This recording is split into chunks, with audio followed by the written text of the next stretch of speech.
Akkam jirtu hordoftoota keenya OGM irraa dhandhama oduu isaatii kanaaf qopheessinee isiniif dhiyeessina itti dhiyaadha.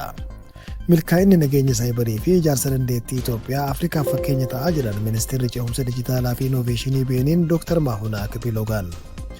Jilli Dr. Maahunaa Akpiiloogaan durfamu hojiilee Itoophiyaan misooma teknooloojii mandalee fi birmadummaa dijitaalaa mirkaneessuuf hojjette irraa muuxannoo qooddachuuf bulchiinsa nageenyaa odeeffannoo biyyaalessaa daawwateera. Daarektarri olaantuun bulchiinsichaa Tigist Haamid hojiilee dhaabbatichi birmadummaa dijitaalaa mirkaneessuuf hojjechaa jiru irratti jilichaaf ibsa kennaniiru.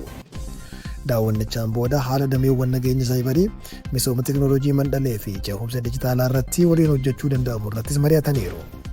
Dr. Maahunaa Akpiiloogaan wayita kana milkaa'inni Itoophiyaan nageenya saayibarii fi ijaarsa dandeettiin galmeessiftee biyyoota Afrikaa birootiif fakkeenya ta'aa jira. Keessumaa giddugala oomisha diroonii Eeroo Abbaay dabalatee hojiilee kalaqaa haaraa hojjetaman dinqisiifataniiru.